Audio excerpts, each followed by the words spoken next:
যে আগে রাম পরে বাম, এখন তাদের বুকে হাত পড়ে গেছে, কান্নাকাটি করছেন। প্রচারের আবহেই মনে করেছেন যে তৃণমূল গেলে পরে বিজেপি আসবে, তাই বিজেপিকে দিয়েছে। কিন্তু এতে আমাদের সুবিধে হয়েছে কি, জয় জগন্নাথ গেছে, জয় শ্রীরাম বাঁচাবে, কিন্তু আমরা বলছি জয় মানুষ করো। জয় মানুষটা হচ্ছে বামপন্থীদের স্লোগান। আমরা তো না ইসলাম, না হিন্দু, না মধ্য, না জৈন।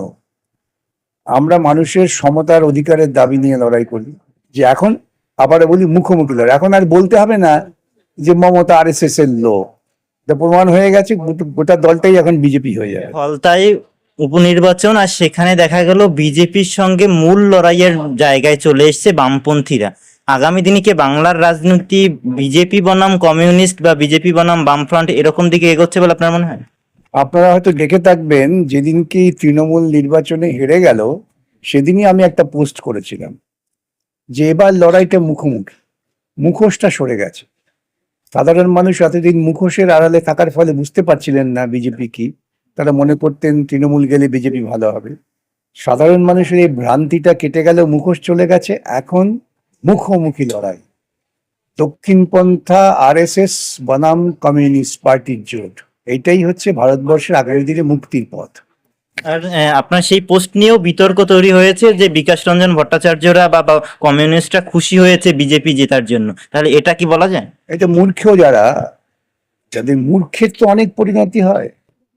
আমরা ধারাবাহিকভাবে আরএসএস বিজেপির বিরুদ্ধে লড়াই করছি, সেই লড়াইয়ের ক্ষেত্রে প্রতিবন্ধকতা ছিল খুব মুখোশ মমতা। ওই একদল তথাকথিত বুদ্ধিজীবী বলেছিলেন না মমতাকে লেনিন, মমতাই হচ্ছে বামপন্থা, এইসব বলেছিলেন।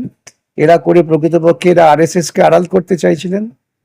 আজকে আমাদের ক্রমাগত লড়াইয়ের ফলে মানুষ তৃণমূল বিরোধী একটা মনোভাব তৈরি করেছেন। কিন্তু ভুলটা তারা করেছেন যে তারা মনে করেছেন যে প্রচারের আবহেই মনে করেছেন যে তৃণমূল গেলে পরে বিজেপি আসবে, তাই বিজেপিকে দিয়েছে। কিন্তু এতে আমাদের সুবিধে হয়েছে কি, যে এখন আবার বলি মুখোমুখি লড়াই, এখন আর বলতে হবে না যে মমতা আরএসএস এর লোক, প্রমাণ হয়ে গেছে, গোটা দলটাই এখন বিজেপি হয়ে যাবে।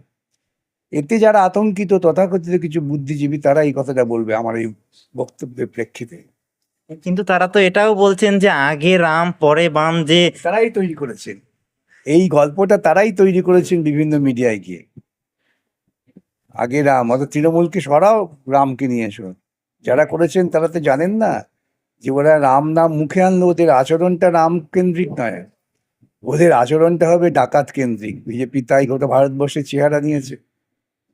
কিন্তু আমাদের লড়াইটা, ওদের মুখ্য লড়াই হচ্ছে কমিউনিস্ট বিরোধিতা, এবং সেই কমিউনিস্ট বিরোধিতা মুখ্য লড়াইটাকে ওরা দ্বিতীয় পর্যায়ে নিয়ে গেছে ধর্মীয় বিরোধিতা, ইসলাম বিরোধিতা। আমরা তো না ইসলাম, না হিন্দু, না মধ্য, না জৈন। আমরা মানুষের সমতার অধিকারের দাবি নিয়ে লড়াই করি, সেই জন্য আমাদের লড়াই ওদের সঙ্গে মুখোমুখি। আর সেই জন্য যদি ককরোচ হতে হয় কোট আনকোট যদি বলি, কারণ এটা নিয়ে এখন যুব সম্প্রদায়ের মানুষ বিক্ষোভ দেখাচ্ছে। আমরা ককরোচ হতে চাই না। আমরা ছেলেবেলা থেকেই যুদ্ধং দেহে নিয়ে আসল শত্রুকে চিহ্নিত করেছি।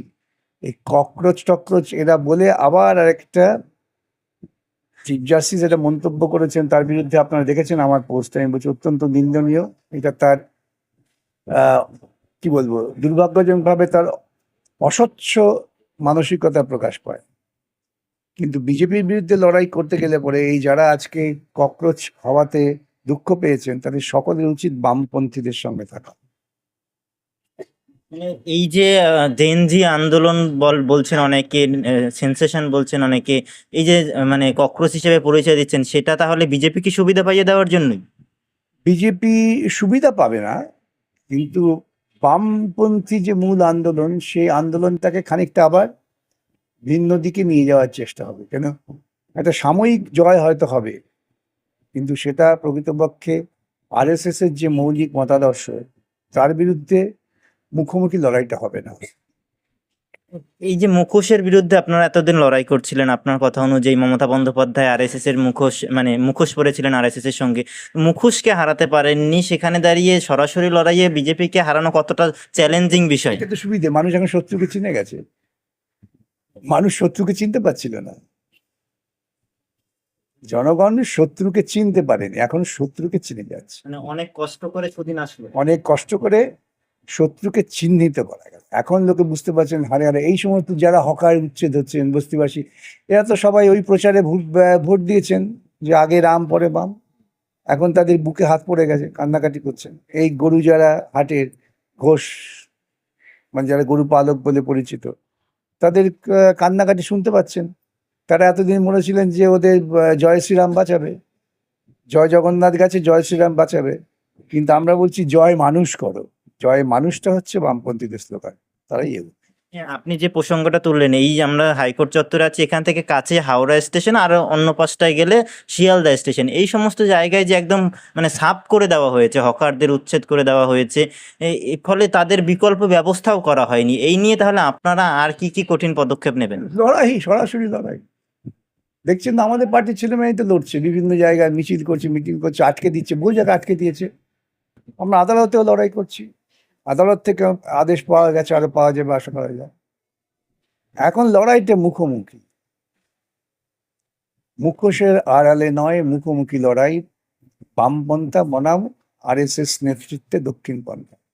কিন্তু গোটা দেশ জুড়ে বামপন্থীরা কোনো রাজ্যে এই মুহূর্তে ক্ষমতায় নেই, শক্তিশালী অবস্থান তাদের নেই এই মুহূর্তে দাঁড়িয়ে।